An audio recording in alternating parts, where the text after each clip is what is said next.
네, 큰 박수 부탁드리겠습니다.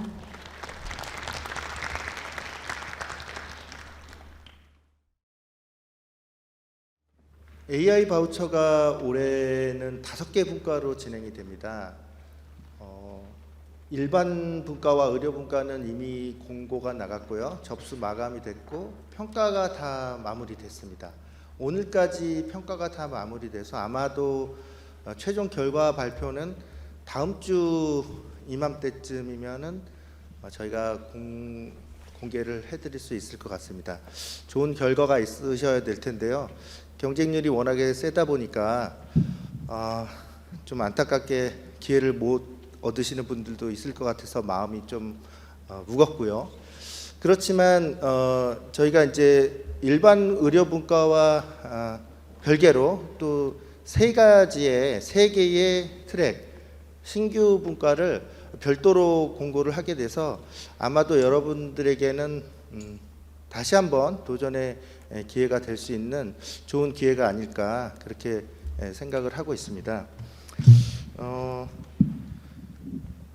사실은 수요 기업이든 공급 기업이든 한번 이제 신청을 하시면 공급 기업은 뭐 10개라고 알고 계시고 수요 기업은 이제 1개까지 신청한 것을 알고 계실 텐데 저희가 두 번에 나눠서 이렇게 공모를 하다 보니까 조금 난해한 부분이 있었습니다. 아마도 미리 일반 분과와 의료 분과에 신청을 채워서 다 하셨을 텐데 소상공인 분과와 우리 글로벌 분과, 반도체 분과에 한 번 더 기회를 달라는 그런 요청들이 많이 있으셨고 그래서 다시 한번 기회를 드릴 수 있는 오늘 기회장이 될 것이고요. 그런데 문제가 이제 그 세 개 분과가 좀 특색이 있고 또 성격이 많이 다르다 보니까 여러분들께서 사업 설명을 잘 들어주시고 또 상담도 받으셔야 되지만 일단은 자격 요건 그리고 몇 개까지 과제에 우리가 신청할 수 있을까? 우리 수요 기업은 우리가 관심 있는 분야는 이 뭐 소상공인 분야인데 우리는 자격이 되는가? 몇 개까지 신청할 수 있는가?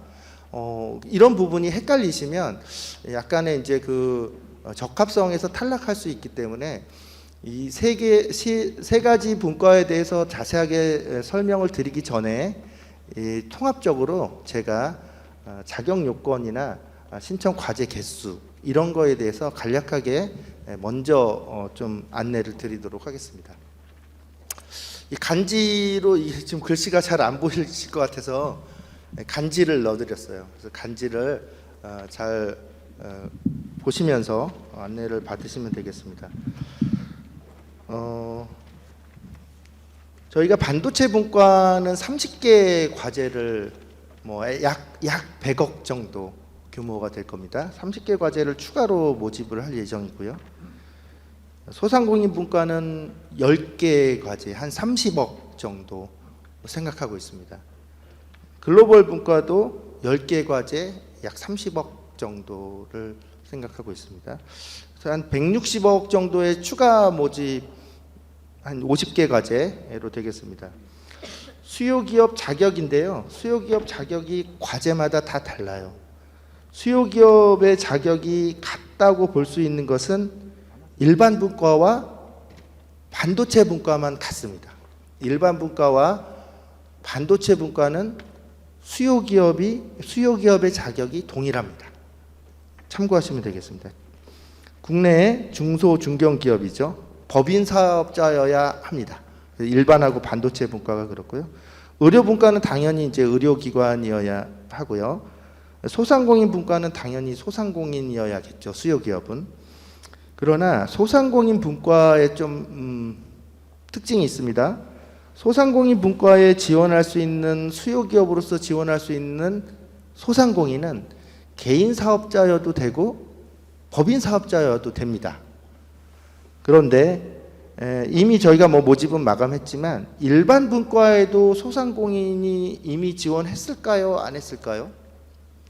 일반 분과에도 소상공인이 중소기업에 속하기 때문에 신청을 이미 하셨을 겁니다. 그런데 일반 분과에 신청하는 소상공인은 법인 사업자만 가능했고요. 그런데 이 소상공인 분과는 법인 사업자, 개인 사업자 모두 가능하다. 그게 조금 다르다고 보겠습니다. 글로벌 분과는 해외 의료기관 또는 해외 기업 많이 해당이 되겠습니다. 글로벌 분과이기 때문에. 그리고 수요 기업의 개수인데요. 저희가 이미 바우처 사업을 많이 해보셨던 분들은 아시겠지만 수요 기업은 한 개입니다. 보통 한 개의 컨소시엄, 한 개의 과제에. 그런데 특징적인 게 소상공인 분과가 조금 또 특징이 있습니다. 소상공인 분과는 한 개 이상으로 생각하고 있습니다. 한 개 이상으로. 그래서 확산형과 지금 뭐 잠시 후에 우리 저기 소상공인 담당자께서 설명을 잘 해주시겠지만 확산형과 혁신형 두 가지로 나눠서 혁신형은 소상공인이 한 개 또는 두 개 소상공인이 수요로 참여하시면 그런 과제가 아마도 혁신형이 될 거고요. 그런데 뭐 10개 이상 물론 5개 이상도 뭐 되지만 복수, 다수 뭐 또 10개 이상의 소상공인이 한 개 과제에 참여하실 수 있어요. 그런 과제는 확산형이라고 볼 수 있겠습니다. 그래서 소상공인 분야는 확산형을 지원하셔도 되고 그다음에 혁신형을 지원하셔도 됩니다. 그리고 글로벌 분과도 물론 뭐 한두 개의 수요처를 생각하고 있는데 복수가 가능하다고 보겠습니다. 이 부분도 잠시 후에 글로벌 분과에서 자세히 설명을 드리도록 하겠습니다. 공급기업 자격인데요. 공급기업 자격은 5개 분과가 다 동일합니다. 국내 중소중견 AI 기업이죠. AI 솔루션을 보유하고 있어야 하며 공급기업 풀에 사전에 등록이 돼 있어야 됩니다. 그 부분은 아마도 여러분 다 아실 겁니다. 뭐 대기업 부분이 있지만 공급기업에서는 극히 한정적으로 대기업만이 할 수 있는 그런 솔루션을 가지고 사업에 참여하고자 하는 경우는 예외적으로 인정을 해주지만 반드시 대기업만이 할 수 있는 사업이다라는 걸 증명을 해야겠죠.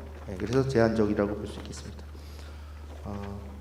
공급기업 그다음에 주관기관인데요. 과제 저희가 일반과 의료분과 지금까지 했지만 컨소시엄으로만 저희가 신청을 받았습니다.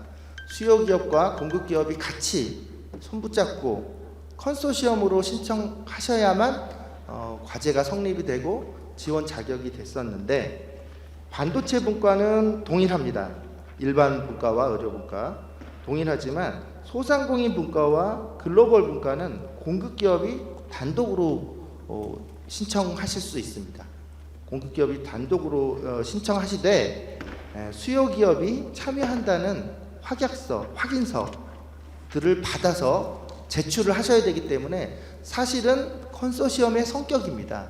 다만 협약은 정부와 공급기업만 이자 협약을 하는 형태, 그리고 반도체와 일반 의료 분과는 3자 협약입니다. 컨소시엄으로. 그런 좀 특징이 있겠습니다.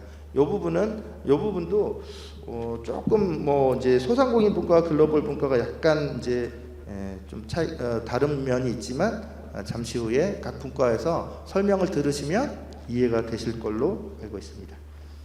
그리고 이제 저희가 사업비를 지원해드리는 것 중에 사업비를 지원하는 중에 일부 용역비를 쓸 수 있게 해드려요. 모든 과제에.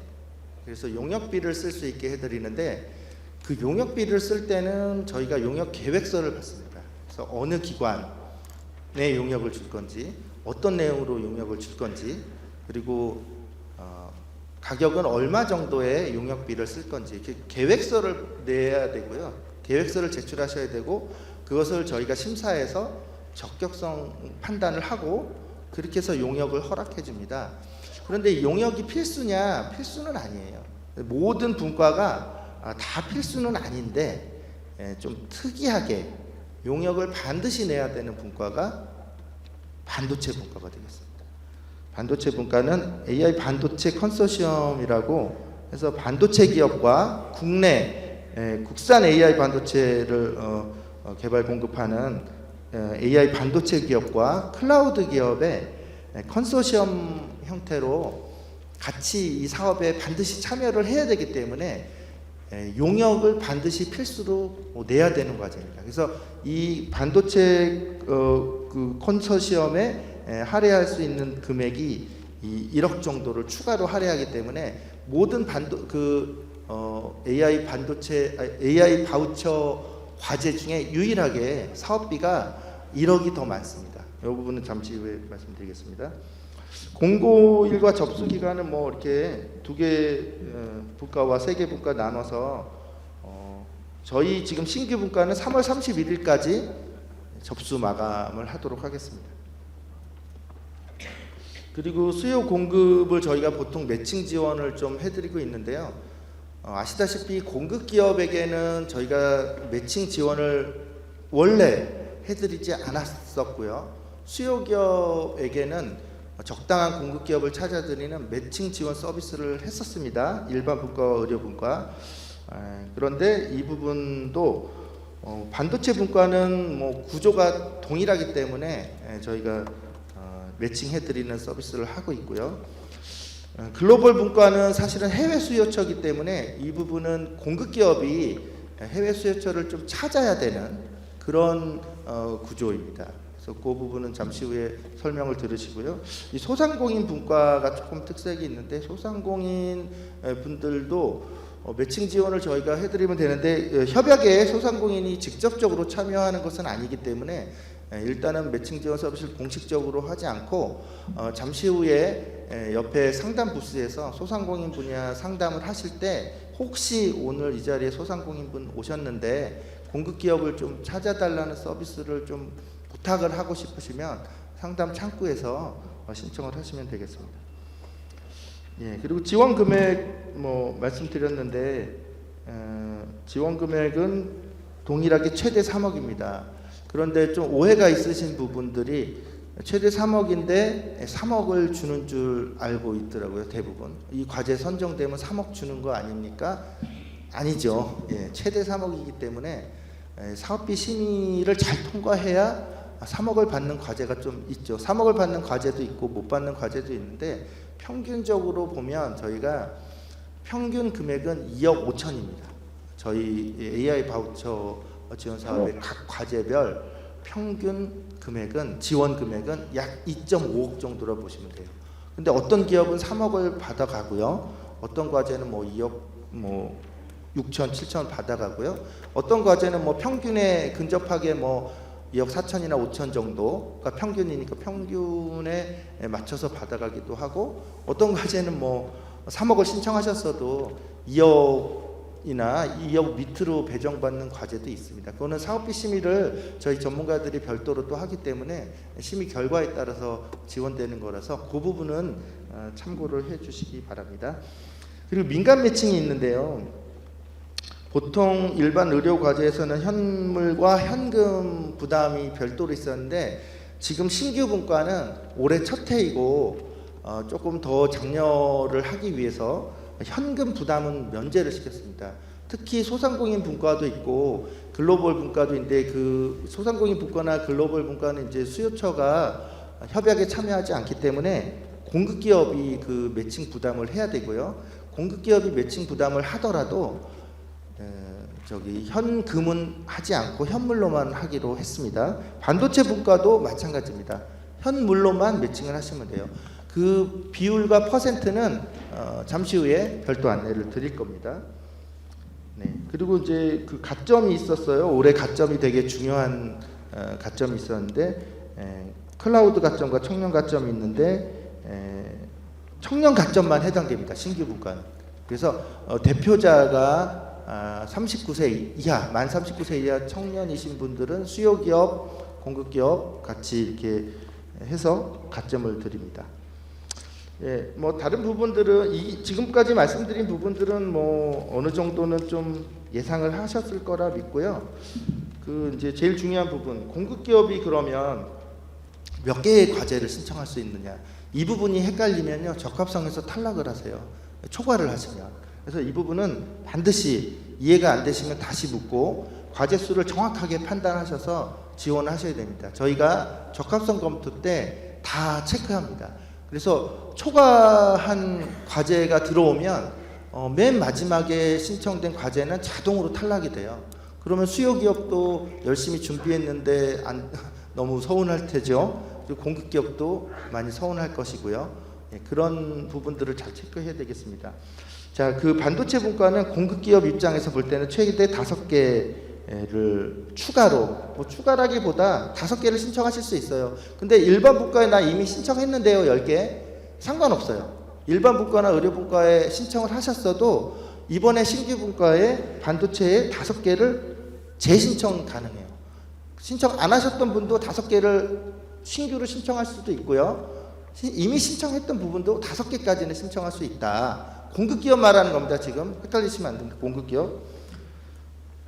그리고 이거는 이제 우수평가 기업의 그 인센티브는 없어요. 무조건 5개입니다. 그러나 이제 작년도에 미흡평가 받았던 기업은 1개로만 제한을 하겠죠. 그리고 소상공인 분과는 최대 3개, 글로벌 분과도 최대 3개 공급기업입니다. 그래서 만약에 이 최대치를 다 하면 11개가 나와요. 어떤 공급기업이든. 근데 그 공급기업 11개 신청하면 안 돼요. 합쳐서 3개 분과 합쳐서는 10개입니다. 저희가 항상 그 공급기업의 숫자는 10개로 제한하기 때문에 반도체 분과 5개, 3개 합치면 11개지만 이 3개를 합쳐서 11개를 신청하신 기관은 맨 마지막에 신청된 과제가 자동으로 탈락하게 되겠습니다. 반드시 참고하시고요.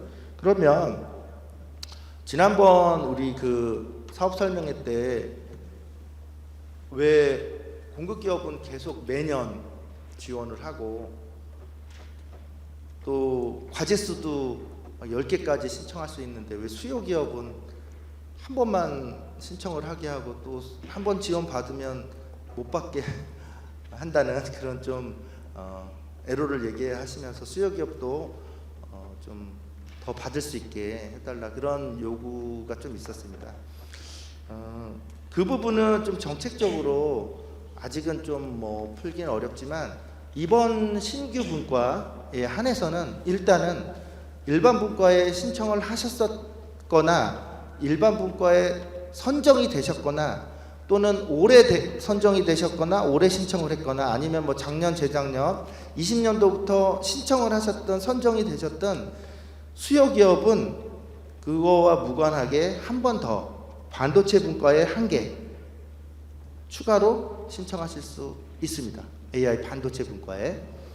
다만 동일한 과제 내용으로만 신청이 안 하시면 되겠습니다. 수요 기업은 근데 동일한 과제로 신청할 수 있는 게 있는데 그건 어떤 걸까요? 원래 수요 기업은 한 번 더 기회를 드리는 대신 동일한 과제로는 신청하시면 안 돼요 라고 지금 제가 말씀드렸는데 동일한 과제로도 신청할 수 있는 게 있어요. 어떤 과제일까요? 신청했는데 탈락했던 과제. 열심히 준비해서 신청했는데 탈락했던 과제. 이 과제는 동일한 과제명으로 재신청이 가능해요. 반도체 분과에. 그런데 선정이 돼서 이미 지원을 받은 수요 기업은 같은 내용으로는 신청하시면 안 돼요. 그건 저희가 다 체크할 겁니다. 자, 소상공인 분과도 마찬가지입니다. 소상공인 분과도 일반에 아마 선정이 되신 소상공인도 있으실 테고 작년이나 재작년에 선정되셔서 지원받았던 소상공인도 있으실 텐데 상관없이 한 번 더 기회를 드리기로 했어요. 그래서 소상공인 분과도 수요 기업은 1개 과제 추가로 신청이 가능하다 이렇게 말씀드리고요. 글로벌 분과는 해당이 없습니다. 사실 해외 수요처이기 때문에 여러분 잘 아시다시피. 예, 그리고 이제 과제 산업 분야인데요. 의료 분야나 글로벌 분야는 저희가 전략적으로 의료 분야만 지원하기로 그렇게 결정을 했고요. 나머지 소상공인, AI 반도체, 일반 분과는 산업 분야에 제한이 없습니다. 모든 분야에 다 신청이 가능합니다. 그리고 약간 특징적인 게 저희 AI 바우처가 사실은 하드웨어를 지원하는 사업이 아닌데 이 소상공인 분과는 좀 독특하죠. 소상공인 분들은 가지고 있는 하드웨어가 없으실 수도 있고 또 키오스크라든가 아니면은 로봇이라든가 뭐 이런 좀 하드웨어성 지원이 좀 소상공인들은 필요할 수도 있겠다 이렇게 판단이 돼서 일부 소상공인 분야에는 하드웨어를 인정을 해드리는 그런 제도를 마련했습니다. 다른 분야는 다 불인정이죠. 자, 이렇게 제가 좀 비교해서 좀 설명을 드렸고요. 네, 마치겠습니다. 그 다음으로는 정보통신산업진흥원 배청환 책임님 무대로 나와주시기 바랍니다.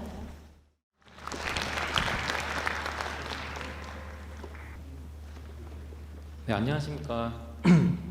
금일 AI 바우처 지원 사업 AI 반도체 분과를 설명드릴 배창환 책임입니다. 먼저 바쁘신데도 불구하고 참석해주신 여러분들께 감사의 말씀드립니다. 그럼 지금부터 2023년도 AI 바우처 지원 사업 AI 반도체 분과 공모안 내서 설명을 시작하도록 하겠습니다. 목차는 이제 사업 개요, 사업 내용, 신청 방법, 과제 선정, 유의사항 순으로 말씀을 드리도록 하겠습니다. 먼저 추진 배경입니다.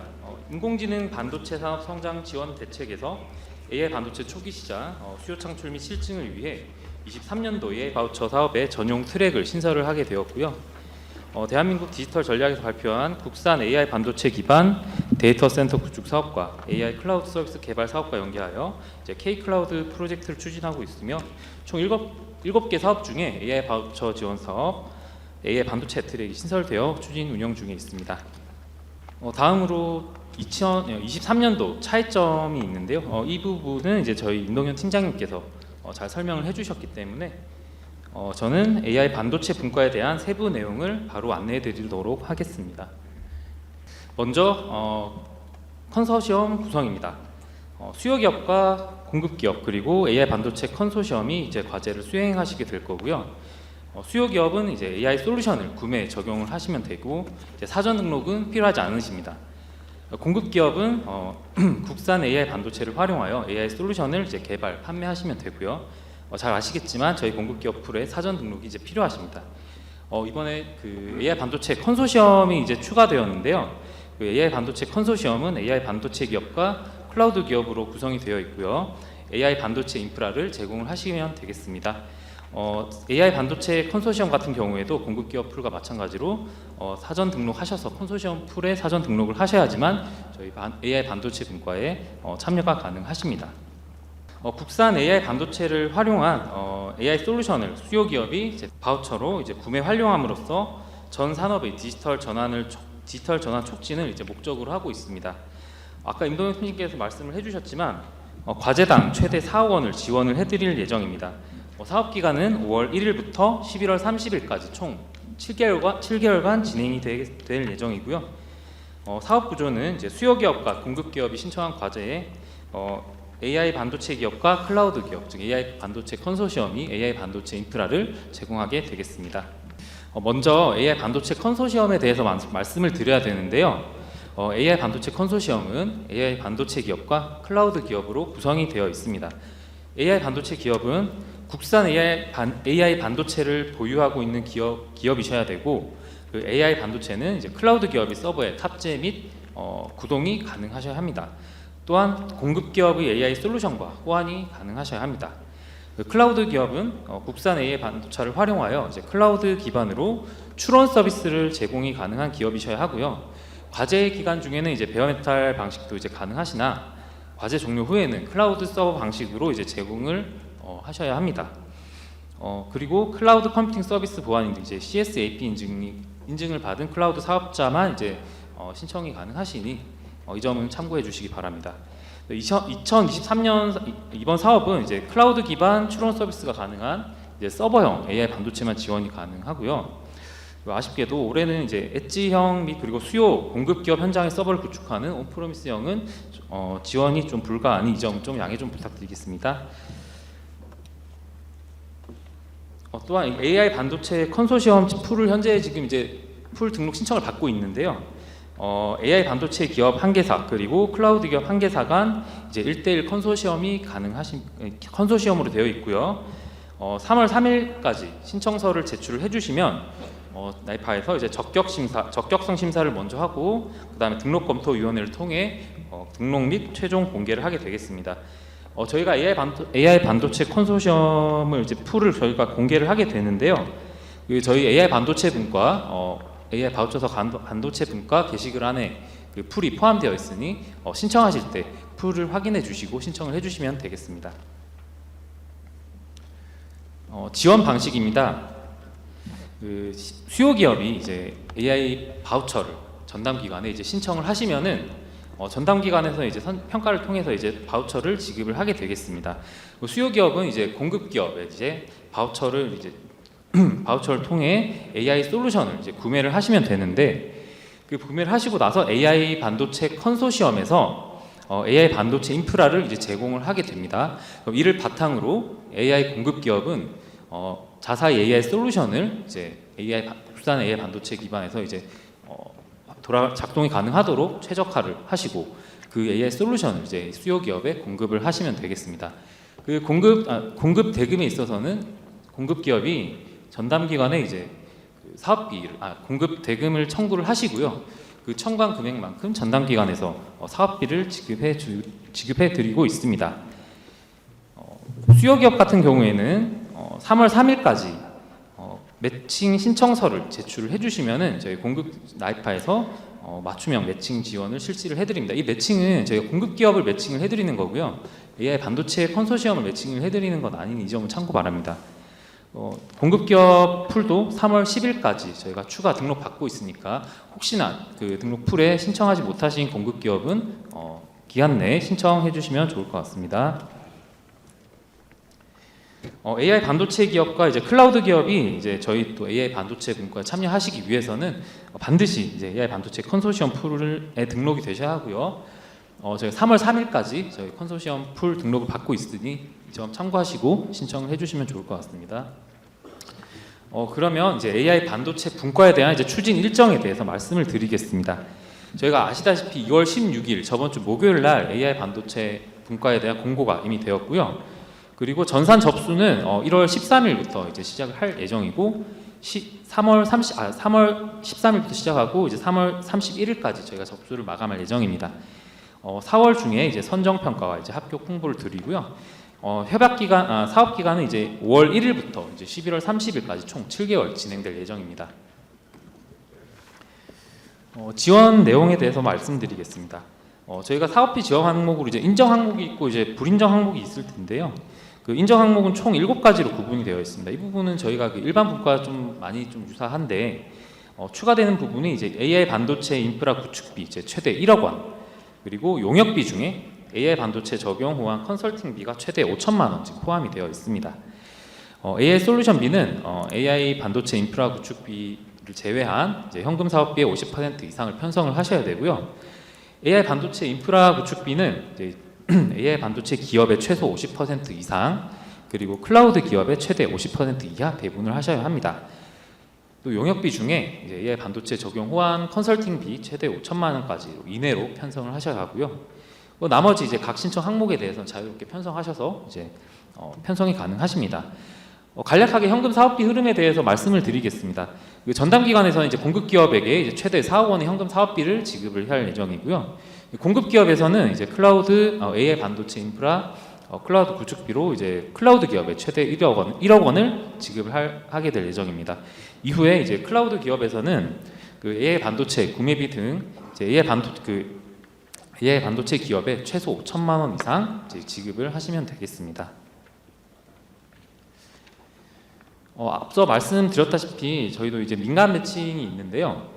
총 사업비 중에 이제 정부 지원금과 민간 매칭이 있는데, 민간 매칭은 전부 이제 현물로만 이제 부담을 하시면 됩니다. 청년 기업 수요 기업 기준으로 이제 청년 기업이신 경우에 이제 총 사업비의 이제 10%, 중소기업은 이제 20%, 중견기업은 이제 30%시고요.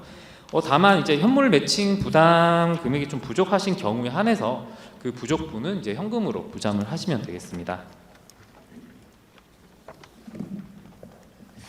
다음으로 자격 요건에 대해 말씀드리겠습니다. 공급 기업 같은 경우에는 이제 뭐 잘 아시다시피 공급 기업 풀에 등록돼 있으신 이제 자체 AI 솔루션을 보유하신 국내 기업이셔야 하고요. 이제 수요 기업은 이제 국내 중소 벤처 그리고 중견 기업까지 신청이 가능하시나 저희 분과 같은 경우에는 의료법상 의료기관은 지원이 불가하니 이 점은 반드시 좀 참고를 좀 해주시기 바랍니다. 그리고 이제 신청 방법입니다. 공급기업 기준으로 신청 가능 과제 수는 총 5개고요. 이제 최종 우수평가를 받으신 우수평가 과제 참여하신 공급기업은 이제 최대 5개, 그리고 미흡평가 받으신 과제 참여하신 기업은 이제 1개까지 신청이 가능하십니다. 사실 이번 분과에서 가장 특색이 있는 부분은 이제 수요 기업인데요. 일단 뭐 잘 아시다시피 총 1개까지 지원이 가능하신데, 다만 20년도에서 22년도 이제 기선정 과제도 이제 신청이 가능하십니다. 이 경우에도 의료분과는 이제 제외될 예정이고요. 23년도에 이제 접수된 과제도 신청이 가능하신데요. 여기 보시면 수요 기업 구분으로 먼저 말씀을 드리면 20년도에서 22년도 이제 AI 바우처 사업 기선정 수요 기업, 또 그리고 이제 23년도 일반 분과 최종 선정된 수요 기업, 이 2개의 기업은 기선정된 과제와 과제 내용이 좀 다른 경우에만 신청이 가능하십니다. 23년도 일반 분과 이제 최종 선정된 기업 같은 경우에는 최종 탈락된 기업 같은 경우에는 과제명과 과제 내용이 이제 뭐 동일하거나 다른 과제 모두 이제 신청이 가능한 이 점은 참고 부탁드리겠습니다. 과제 신청 시 주의사항입니다. 접수 마감일을 반드시 좀 준수를 좀 해주셔야 되고요. 과제 신청은 일단 수요기업 주관기관에서 이제 총괄 책임자인 명의로 신청을 해주시면 되고, 이제 접수 마감일은 어쨌든 저희가 31일 전산 접수는 저희가 3월 13일부터 3월 31일까지입니다. 그리고 마지막으로 이제 공개된 이제 AI 반도체 컨소시엄 풀에서 이제 AI 반도체 컨소시엄을 선택하시고 이제 신청을 하시면 되겠습니다. 그리고 선정 절차입니다. 이 부분은 저희 그 일반 분과도 동일한 절차로 진행이 되는데요. 먼저 적합성 검토를 먼저 하게 되고요.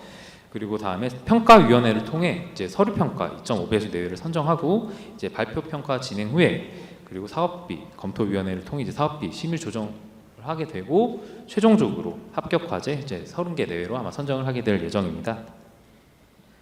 평가 항목은 총 5개 항목이 있는데요. 지금 서류 평가 그리고 발표 평가 모두 동일한 항목으로 저희가 평가를 진행하게 될 예정입니다. 먼저 국산 AI 반도체 적용 및 활용 구체성 항목이 있는데요. 이 부분이 30점입니다. 그리고 나머지 이제 과제 목표 타당성, 그리고 공급기업 기술력 및 지원 수준이 각각 25점이고요. 추진계획 구체성 및 실현 가능성, 그리고 비즈니스 가치 및 산업 확산이 각각 10점입니다. 총 100점 만점으로 저희가 평가를 진행을 하게 되겠습니다.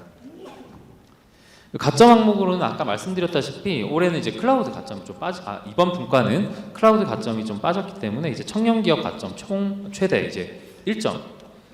수요기업 대표님이 이제 수요기업 대표님 청년이신 경우에 0.5점, 이제 공급기업 대표님이 0.5점에서 총 최대 1점 진행될 예정입니다. 다음으로 이제 유의사항입니다. 유의사항 중에 이제 신청 요건을 보시면 다시 한번 말씀드리지만 AI 반도체 컨소시엄을 선택하지 않으시고 이제 과제를 신청하신 경우에는 이제 적합성 탈락이 되실 예정이고요. 또한 이제 중소기업 확인서 등이 제출 가능하시더라도 의료법상 의료기관은 저희가 이번 분과는 지원이 좀 어렵습니다. 그리고 선정 결과 같은 경우에는 저희 나이프 홈페이지의 게시글을 통해서 확인을 하시면 됩니다. 그리고 나머지 선정 취소 및 협약 해지 기준, 그리고 의무사항 및 부정수급 관련 제재 내용 등의 사업 공모서 안내에 있으니 관련 내용은 확인을 해주시면 좋을 것 같습니다. 지금까지 제 배창환 책임이었고요. 긴 시간 경청해 주셔서 감사합니다. 네. 정보통신산업진흥원 박지혜 수석님 무대로 나와주시기 바랍니다. 네, 안녕하세요. 저는 정보통신산업진흥원 AI 산업기반팀 박지혜 수석입니다. 올해부터 글로벌 분과를 맡게 되었고요. 지금부터 2023년 AI 바우처 글로벌 분과 사업 설명을 시작하도록 하겠습니다. 목차는 사업 개요, 사업 내용, 신청 방법, 과제 선정, 유의사항 기준이고요. 지금 출력물로 나간 그 공모 안내서를 기반으로 해서 지금 발표를 하도록 하겠습니다. 저희 사업의 추진 배경은 공무원에서 4페이지에도 나와 있긴 하는데 해외 수요처를 발굴한 AI 기업을 대상으로 해서 AI 의료 솔루션을 보유하고 계신 AI 의료 솔루션을 활용할 수 있는 바우처를 공급처에게 직접 지원해줘서 국내 AI 기업들이 해외 진출에 초석이 되고자 하는 사업입니다.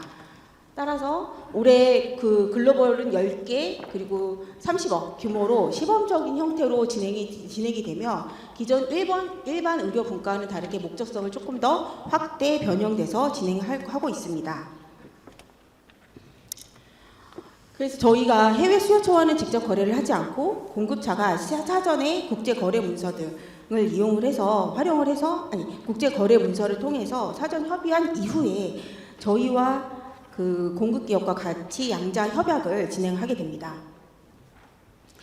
보시면 공급 기업은 그 사전 등록을 먼저 하셔야 되고요. 공급 기업의 풀에게 먼저 사전 등록을 하셔야 되고 지금 컨소시엄이라고 하지만 실제로는 공급 기업과 직접 거래를 하고 공급 기업이 해외 수요처를 컨트롤하는 형태라고 생각하시면 됩니다.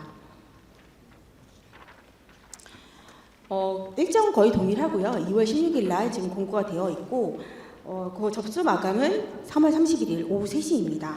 그리고 협약 기간은 5월부터 11월까지인데 저희가 특히 글로벌 분과이기 때문에 11월까지 마무리를 시켜야 한다. 제재를 당하지 않기 위해서 마무리를 시켜야 한다라는 전제로 진행이 됩니다. 저희가 실제 일반 의료 분과는 어떻게 보면 나이파가 어느 정도 컨트롤할 수 있는 바운더리 있지만 실제 이 해외 수요처를 직접 컨트롤하셔야 하기 때문에 11월까지 마무리하는 최종 납품, 재찬출물들을 고려를 하셔서 꼭 지원을 하셨으면 하십니다. 저희 사업은 해외 거래하는 내용이기 때문에 AI 솔루션비를 지원하지 않습니다. 다만 좀 더 다르게 조금 확장돼서 진행하는 내용은 용역비에서 글로벌라이제이션, 그러니까 국제화, 현지화에 대한 비용과 자문비에서 그 현지 조사 비용, 그리고 국외 출장비. 기존에는 국내 출장비가 되지 않았고요. 국내외 출장비가 모두 되지 않았는데 물론 지금 저희도 국내 출장비는 되지 않습니다. 국외 출장비 그리고 해외 의료 인증 또다시 그 내용에는 해외 그러니까 인증 대행 비용까지 모두 포함되어 있습니다. 그리고 해외 지식재산권, 특허, 디자인권, 상표권 모두 관련된 비용을 모두 예산으로 편성하실 수 있습니다. 물론 자문비, 국외 출장비는 저희 전담 기관과 승인하에서 집행하셔야 됩니다. 사전 집행하시기 전에 저희와 사전 협의를 하셔야 하고요. 각 인정 항목별로 50% 비율로 책정하실 수 있습니다. 예를 들어 설명을 드리면 지금 사업계획서 서식 1에 있는 사업계획서의 24페이지를 나중에 한번 보시면 제가 조금 상세하게 표시를 해드렸는데 사업비의 세부 내역에 2번 사업비 세부 내역에 주관기관 사업비 소요 명세의 비목표 총괄에 각각 오른쪽에 보시면 비목 비율이 있습니다. 그래서 지금 인건비가 50%, 용역비 50%, 그리고 클라우드 소프트웨어 구매 임차비 50%, 자문비 50%, 국외 출장 해외 의료 인증, 해외 지식 재산권 각각 50%씩 해서 저희가 좀 편하게 확인하실 수 있도록 저희가 표시를 해두었습니다. 다시 얘기하면 예를 들어서 말씀드리면 총 예산비가 정부 지원금과 민간 부담금을 다 합쳐서 3억 2천이라고 한다면 인건비는 최대 예산액에서 1억 6천까지가 책정이 가능하다고 생각하시면 됩니다. 저희 앞에 분과로도 비슷하게 지금 현금 매칭은 저희가 없습니다. 물론 현물에 대한 비용이 일단 부족하다고 생각을 하신다면 집행은 가능하십니다. 현금으로 부담을 가능하시고요. 저희 사업은 해외 진출을 목적으로 하고 있기 때문에 중소기업, 중견기업, 청년기업을 대상으로 공급기업을 한정하고 있으며 20%, 30%, 10%에 대한 사업비를 현물 매칭해야 됩니다. 네, 자격 요건은 주관기관이 공급기업입니다. 공급기업이고 컨소시엄으로 형태로 들어오실 수 없고 주관기업 단독으로 들어오셔야 합니다. 공급기업 후를 등록은 3월 10일 오후 3시까지 모두 등록을 완료하셔야 되고요. 자체 AI 솔루션을 가지고 계셔야 합니다. 저희 가끔 문의 중에서 이제 AI 솔루션을 만드신다고 하시는 기업도 있는데 자체 AI 솔루션을 보유하고 계셔야 하며 의료 서비스여야 합니다. 그 국내 기업은 법인이어야 합니다. 국내 기업으로 법인이어야 하고 해외 수요체 기업, 수요 기업도 모두 법인이어야 합니다. 해외에 본사를 두고 있는 의료기관 또 기업에 해당이 되고, 두 번째는 해외 CRO, 그러니까 임상시험 수탁기관이 모두 대상이 됩니다. 해외 수요 기업 중에서 가장 문의가 많이 들어온 내용이 해외에 본사를 두고 있는 이라는 내용입니다. 해외 본사를 미국에 두고 있고 독일 지사에 지사를 두고 있을 때 독일 지사와 거래가 가능하냐? 가능합니다. 근데 해외 본사를 두고 있는데 국내 지사다. 네, 거래가 가능하지 않습니다. 그리고 국내에 본사를 두고 있는데 해외 지사와 거래를 할 수 있냐? 거래가 가능하지 않습니다. 네, 이 점 꼭 양지하시기 바랍니다. AI 의료 서비스 범위입니다. 네, 저희가 조금 가장 문의가 많이 들어올 거라고 예상을 했고 가장 문의가 많이 들어오는 부분입니다. 저희는 질병을 기반으로 해서 의료 행위를 하는 내용에 대한 서비스를 하고 있느냐가 가장 핵심입니다. 그래서 검진, 생활 습관 관리, 진단, 치료, 예후 형태로 통상적으로 서비스가 이루어지고 있는데, 저희는 그 중에서 질병 검진, 진단, 치료 의료 서비스와 질병 예방, 예후 의료 서비스를 모두 가능하게 했고, 올해는 특별히 디지털 치료제 분야를 특정해서 더 가능한 범위를 확대했습니다. 물론 현재 의료 분과에 들어있는 병원 관리 효율화는 저희가 대상이 아니고요. 또 가끔 문의가 들어오는데 신약 개발에서 프로세스 중에서 효율하게 할 수 있냐, 효율화해서 할 수 있냐라는 분야도 저희 사업 대상이 아닙니다. 네, 거래 허용 범위입니다. 저희 이 부분도 지금 이 페이지도 가장 질문이 많으신데요. 통상적으로 해외 진출했을 때 임상 시험을 통해서 해외 의료 인증을 받고 POC를 통해서 계약이나 납품을 하는 형태로 많이 진행이 됩니다. 물론 영업 형태에 따라서 굉장히 다르긴 한데요. 저희가 가장 추구하는 목적은 의료 솔루션을 납품 계약을 해서 매출이 발생하는 겁니다. 그래서 그 이후에 해외 시장에서 지속 성장할 수 있는 형태로 가지고 있느냐입니다. 가끔 저희 사업을 위해서 저희 사업에 맞게 맞춤형으로 변경을 해서 많이 들어오시려고 하는데, 해외 사업은 굉장히 리스크가 큰 사업이고 지금 계약 납품까지도 3년 내지 4년 정도 소요되는 걸로 저희는 알고 있습니다. 그래서 너무 무리하게 맞춰서 진행을 하시려고 하지 않으셨으면 좋겠고요. 다만 지금 저희가 조금 더 설명을 드리면, 프로세스 기준으로 보면 해외 의료 인증을 획득을 목적으로 하는 임상 시험은 가능하십니다. 그리고 그 인증을 획득하면 실제로 의료기관이나 기업들이 POC를 통해서 계약을 하기 전에 POC를 진행합니다. 이 계약 전이라는 의미는 해외 인증을 획득한 이후를 의미합니다. 그래서 계약 전에 POC까지도 가능하며 계약 납품을 가장 저희가 원하는 것이기도 하고요. 그 중에서 저희가 조금 일부 저희가 더 많이 풀어드린 거는 최근에 에임메드에서 솜즈가 지금 식약청 의료 허가를 받은 상태이잖아요. 그게 국내의 임상시험을 통해서 허가를 받았는데, 저희는 디지털 치료제 해외 임상시험 계획 IND 승인이 된 임상시험에 대해서 저희가 범위를 확대하고 있습니다. 왜냐하면 디지털 치료제는 국내외 임상 프로토콜을 표준화하거나 지금 만들고 있고 개발하는 분야에 대해서 굉장히 치열한 경쟁을 지금 이루어지고 있는 상황이고, 그래서 국내 기업이 해외에도 국내뿐만 임상 프로토콜뿐만 아니라 해외 임상 프로토콜도 개발할 수 있는, 또는 그게 참여할 수 있는 기회를 저희 사업을 통해서 확장하기 위해서 저희가 조금 더 범위를 확대했다고 생각하시면 됩니다. 그래서 디지털 치료제 외에 다른 사업들은 단순 임상 시험은 저희 사업에는 참여하실 수 없습니다. 그리고 신규 거래만 허용이 됩니다. 가끔 만약에 존스 홉킨스 병원에 납품을 했는데 이거를 재계약을 하는데도 가능한가요?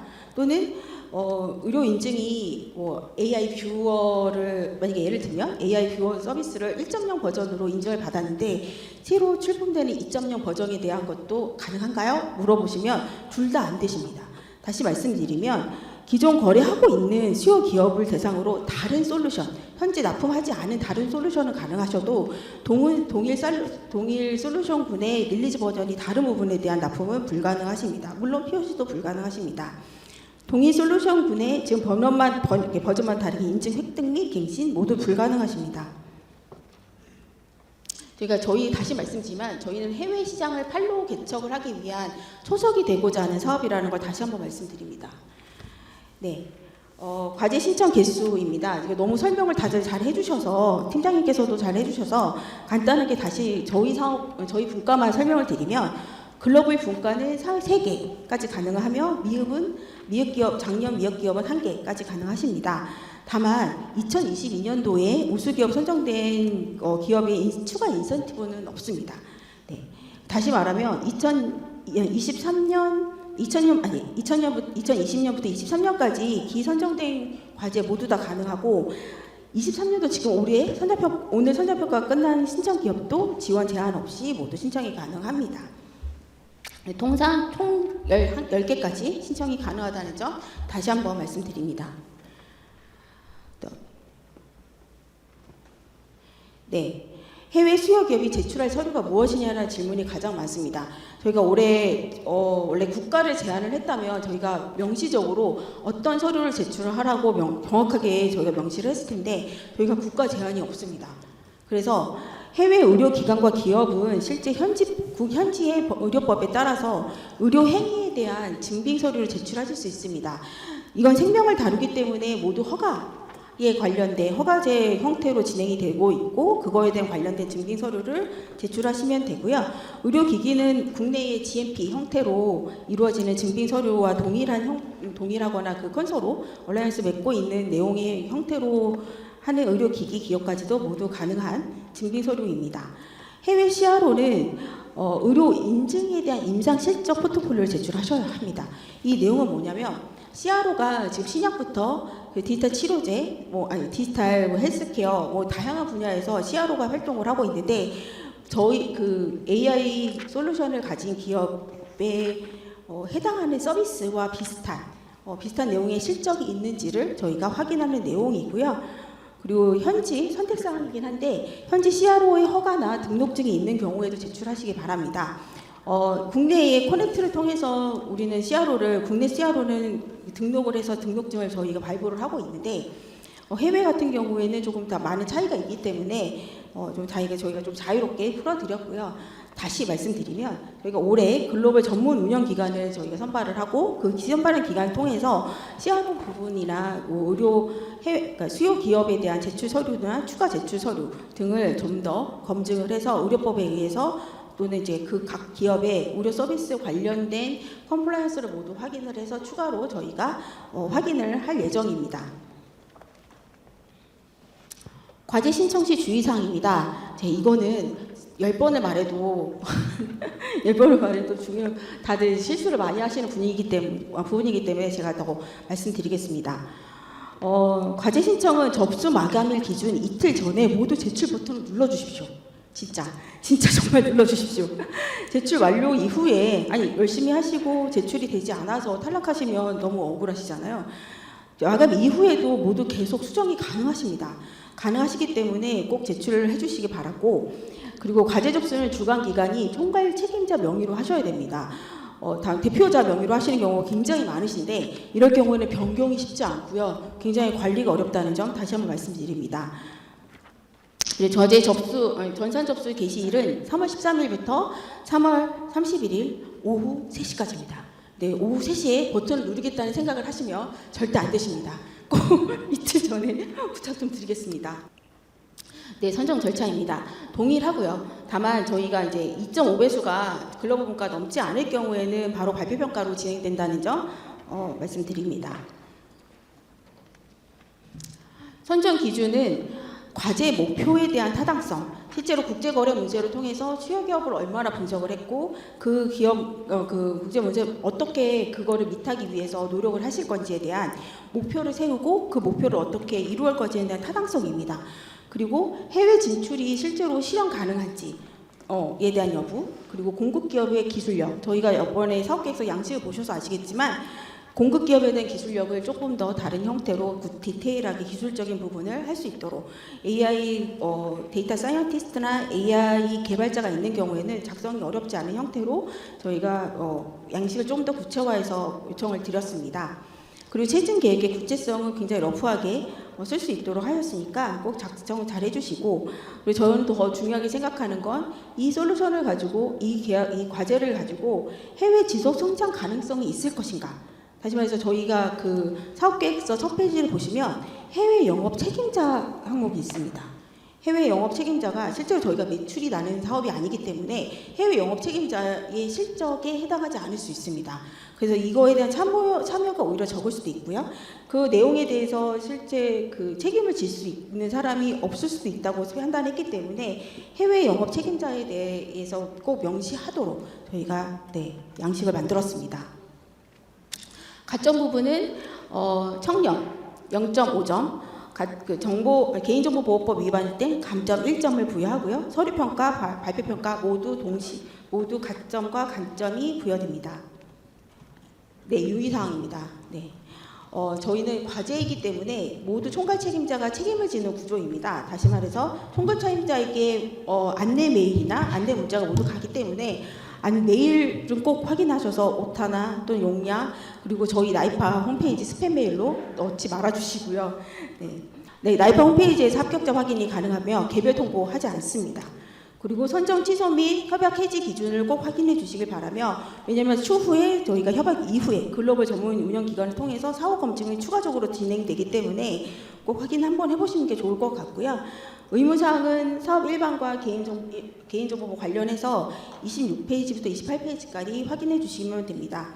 특히 개인정보보호 관련해서는 그 타겟하고 있는 현지 국가의 개인정보법 관련 컴플라이언스를 모두 확인하셔서 어떻게 이 AI 솔루션을 가지고 기술적으로 비식별화했는지, 민감 데이터가 무엇인지, 식별 데이터가 고유 식별 데이터가 무엇인지를 모두 식별하셔서 그 내용에 대해서 어떤 정책을 폈고 우리 솔루션을 어떻게 하고 있다라는 내용까지 작성할 수 있도록 저희가 양식을 만들었으니까 좀 더 디테일하게 작성하셔서 대응을 하시면 됩니다.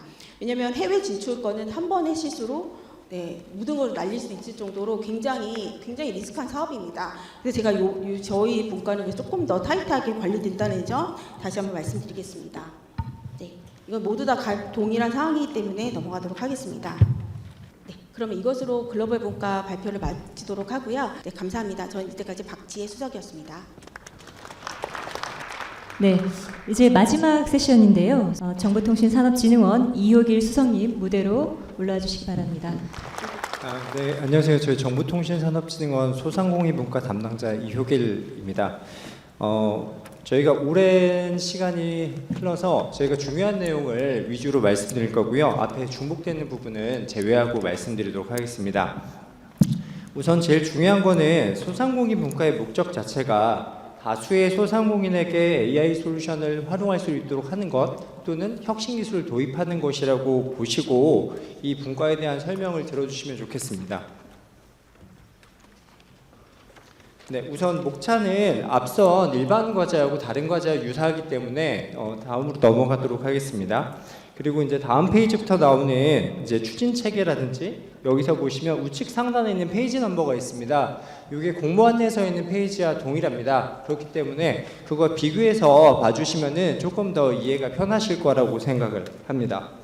네, 추진 체계 중에 제가 담당하고 있는 소상공인 분과만 말씀드리면 총 사업비는 30억이고 그중 10개 과제를 저희가 선정을 하게 되고요. 한 개의 과제당 약 3억 원의 이제 사업비를 지원하는 사업이다라고 보시면 되겠고요.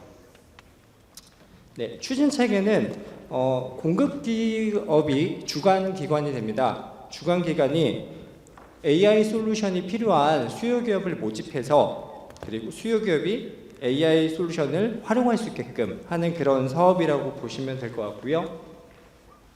네, 하단에 보시면 저희가 소상공인 문과는 공급 수요 매칭을 하진 않습니다. 이유는 한 개의 공급 기업에 1대1로 매칭이 될 수도 있고요. 1대10이 될 수도 있고 1대20이 될 수도 있습니다. 그것은 앞서 팀장님이 설명하셨던 것처럼 혁신형이냐 확산형이냐에 따라 달라지기 때문에 케이스가 너무 다양하기 때문에 이거는 기본적으로는 AI 솔루션이 필요한 수요 기업이 공급 기업에 연락해서 저희가 진행하는 방식으로 할 것이고요. 그 외의 사항은 앞서 팀장님이 설명하신 대로 진행을 하고자 합니다. 두 번째로는 제일 중요한 부분을 말씀드릴 건데요. 요 사업에서의 가장 중요한 부분은 AI 솔루션이 필요한 소상공인에게 AI 솔루션에 적합한 걸 공급하는 거지 공급기업이 원하는 걸 제공하는 것은 아닙니다. 그렇기 때문에 소상공인이 필요한 것들을 잘 들으셔서 공급기업은 그에 맞는 솔루션을 공급해 주시면 좋을 것 같습니다. 기간이라든지 기간은 다른 사업과 동일하기 때문에 바로 넘어가겠습니다. 네, 지금 이제 사업비 지원 항목 관련된 부분을 설명을 드릴 건데요. 총 6가지로 나눠져서 있고요. 자세한 내용은 뒤쪽 페이지에서 조금 더 자세하게 안내를 드리겠습니다. 여기서 제일 중요한 부분은 AI 솔루션 비용 안에 하드웨어 비용이 포함되어 있다. 이렇게 봐주시면 될 것 같고요. 용역비도 약간은 차이가 있는 부분이 있습니다. 그 부분도 뒤쪽 페이지에서 다시 안내 드리도록 하겠습니다. 앞서 말씀드렸던 것처럼 공급기업 하나에서 몇 개의 수요기업과 매칭하느냐는 각 이제 공급기업과 수요기업의 컨소시엄의 구성에 따라 좀 달라질 것 같습니다. 총 3개 정도로 저희가 나눠서 예시를 드린 겁니다. 이건 꼭 이렇게 하시라는 의미는 아니고요. 예를 들면 AI 키오스크, 요즘에 많이 확산되고 있는 키오스크에 뭐 AI 기능을 도입해서 많은 수요기업이 사용할 수 있게끔 한다라고 가정을 하면 키오스크 비용은 일반적으로 알고 계신 비용들이 있고 시장에서 조사된 비용들이 있습니다. 그러면 당연하게 다양한 많은 뭐 10개 이상의 소상공인과 컨소시엄을 맺어서 들어오시는 게 일반적이다라고 저희는 판단을 하고 있고요. 다음으로 이제 혁신형 같은 경우는 최근에 뉴스에 나왔던 것 중에 하나가 교촌치킨에서 뭐 치킨 로봇, 예를 들어 거기에 인공지능 기술을 도입해서 들어간다라든지 아니면 드론에다가 AI 기능을 접목해서 실질적으로 활용할 수 있게끔 한다라든지 저희가 혁신 기술이라고 판단할 수 있는 것들을 포함한 그런 하드웨어를 가진 소상공인과 같이 협력해서 컨소시엄을 구성해서 사업을 신청하실 수도 있습니다. 이게 혁신형이냐 확산형이냐 이런 것들은 저희가 평가 때 평가위원을 통해서 평가위원분들이 평가를 하실 예정이고요. 사업계획서 안에 어떤 하드웨어가 들어가는지 이미지와 예정 가격이라든지 이런 것을 넣으실 수 있게끔 구성을 해놨습니다. 그래서 그런 부분들은 사업계획서 양식을 확인해 주시면 좋겠습니다. 네, 이제 가장 중요한 AI 솔루션비에 대한 설명입니다. 하드웨어를 포함하고 있는데요. 저희가 솔루션이라고 하면 AI 모델이 붙은 소프트웨어 또는 AI 모델이 붙은 하드웨어를 의미합니다. 그래서 소상공인 문과에서 이야기하고자 하는 AI 솔루션은 AI 모델이 탑재된 하드웨어를 의미합니다. 그래서 첫 번째로는 이제 AI 솔루션을 하드웨어 탑재해서 이제 진행을 해야 된다는 게 가장 중요하고요. 두 번째는 AI 모델의 테스트 결과서는 협약 후 3개월 이내에 제출해야 된다. 제출 이후에 사업비 사용이 가능하다라는 부분입니다. 왜냐하면 저희가 AI 모델이 정확히 있는지 여부를 확인한 다음에 하드웨어 탑재해야 추후에 그 모델이 잘 작동하는지를 이제 실제 현장에서 확인할 수 있기 때문에 AI 모델의 성능을 먼저 판단을 하고 저희에게 제출해 주시면 확인하고 그 다음에 과정을 진행해 주시는 것을 권고드리기 위해서 이렇게 기재를 해놨고요. 말씀드렸던 것처럼 하드웨어 사양은 사업계획서 내에 기재하게끔 되어 있습니다. 그래서 그것은 판단을 잘 하셔서 AI 모델이 하드웨어에 탑재되었을 때 가장 적합한 하드웨어가 무엇인지 한번 판단해 보시면 좋을 것 같습니다. 그리고 하드웨어를 구매하시게 되면 관련 자료를 저희가 요청을 하게 되면 그것에 대해서 제출하셔야 된다라는 부분을 기재를 해놨습니다. 다음으로 이제 용역비 부분인데요. 이 중에서도 다른 부분은 2번 사항입니다. AI 솔루션 활용을 위한 용역이라고 저희가 기재를 해놨는데요. AI 기업이 기술 개발을 잘할 수 있는데 저희가 수요기업 관리는 사실 안 해본 영역일 수 있습니다. 그렇기 때문에 뭐 예를 들어 외식업체에 저희가 AI 솔루션을 공급한다라고 하면 관련된 외식협회나 이런 곳의 용역을 통해서 관리하고 교육하고 하는 것들을 용역을 줄 수 있다라고 보시면 될 것 같고요. 다만 일반 기업은 저희가 배제했고요. 관련 협회하고 조합만 가능하도록 기재를 해놨습니다. 관련 문의가 있으시면 일단 상담부스에서 추가적으로 안내를 드리겠습니다. 네, 다음으로 이제 민간 매칭 부담은 앞선 내용들과 동일해서 다음 페이지로 넘어가도록 하겠습니다. 공무원 내설 참고해 주시기 바랍니다. 다음은 이제 자격 요건인데요. 공급기업 자격 요건은 일반 과제와 동일합니다. 그리고 수유기업 자격 요건이 조금 다른 부분이 있습니다. 첫 번째로는 소상공인 기본법 2조에 따른 소상공인이셔야 됩니다. 그 무슨 얘기냐면 2번 사항에 보시면 중소기업 확인서상에 소상공인이라고 기재가 되어 있어야 됩니다.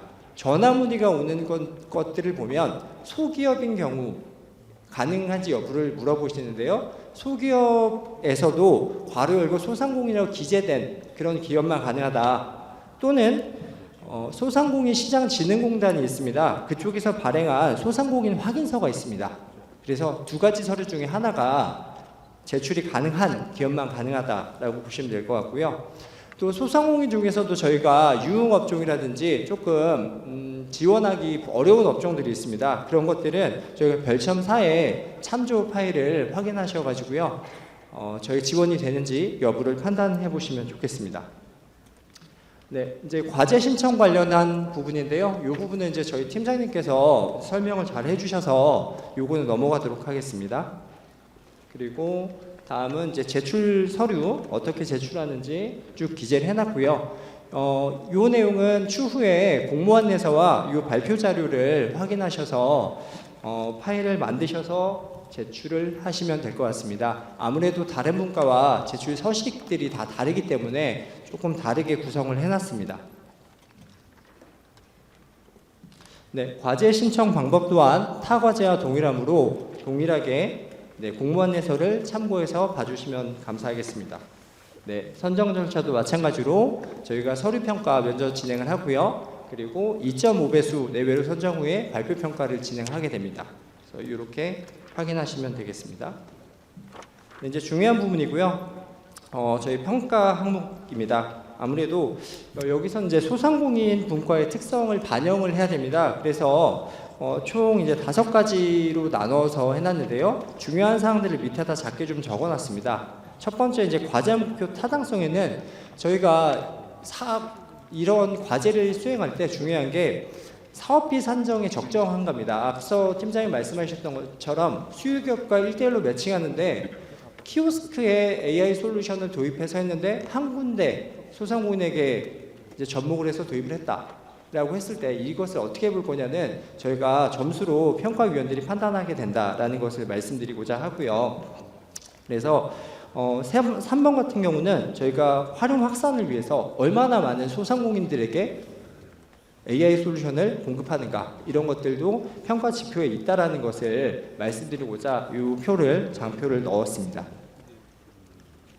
네, 다음으로 가점 사항은 저희가 다양한 과제 중에 소상공인 분과는 소상공인이 다수일 수 있기 때문에 공급 기업의 대표자가 청년일 경우만 0.5점의 가점이 부여되고요. 그 외에 가점 사항은 없습니다.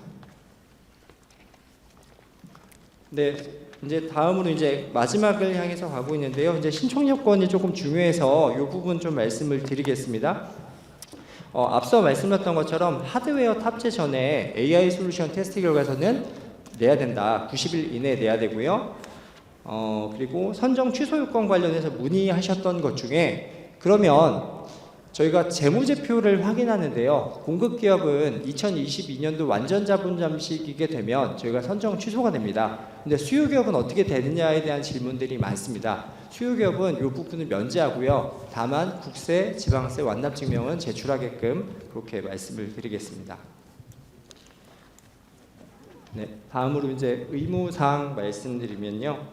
공급기업이 컨소시엄을 구성해서 사업을 진행하게 되고 그러면 모든 컨소시엄과 세금 계산서를 발행해서 이제 진행을 해야 된다. 그리고 처음에 시작할 때는 5개 컨소시엄과 하겠다고 5개 수요기업과 함께 하겠다고 시작을 했는데 결과 때 봤더니 4개의 수요기업과 이제 협약을 마쳤다. 이제 AI 솔루션 공급했다면 1개가 빠지지 않습니까? 그거에 비례해서 저희가 사업비를 일부를 반납을 받아야 될 수도 있습니다. 그래서 이 관련된 사항은 궁금하신 부분은 이따 설명에 저 뒤에 상담 창구에서 안내를 다시 드리도록 하겠습니다.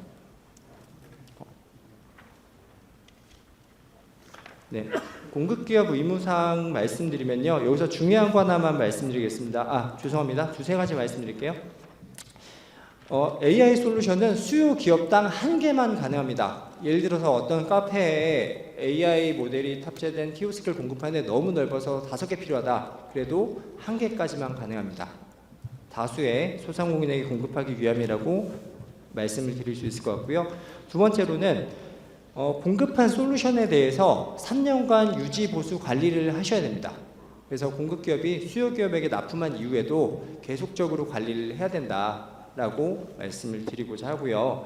수요기업은 반대로 3년 동안 협약 종료 3년간 임의로 양도하거나 소유권 이전이 불가합니다. 그러면 어떤 일이 발생하냐면 수요기업이 어떤 특정 사항으로 인해서 휴업을 하거나 폐업을 하게 될 경우는 공급기업에 그것을 반납하고요. 공급기업은 비슷한 업종의 다른 수요기업을 찾아서 공급을 해야 된다라는 의미로 생각을 하시면 될 것 같습니다.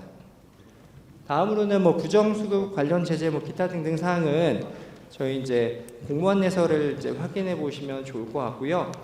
마지막으로 정리해서 말씀드리겠습니다. 첫 번째 자격 요건 아까 말씀드렸고요. 공급기업은 알고 계신 것처럼 저희 풀에 등록된 중소 중견기업이어야 되고요. 수요기업은 소상공인이셔야 됩니다. 일반 소기업은 안 된다라는 거 다시 말씀드리고요.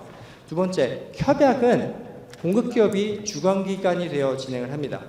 세 번째는 AI 솔루션 비용에는 하드웨어 비용이 포함될 수 있다라는 게 저희 중요한 포인트라고 보시면 될 것 같고요. 네 번째, 선정 기준이 다른 일반 과제와 차이가 있다. 그래서 그 부분을 좀 유심히 살펴주시고요. 마지막으로는 공급 수요 기업 간의 세금 계산서를 반드시 발행해야 된다. 이렇게 요약해서 말씀을 드릴 수 있을 것 같습니다. 저 이제 이상으로 소상공인 분과 사업 설명 마치도록 하겠습니다. 들어주셔서 감사합니다.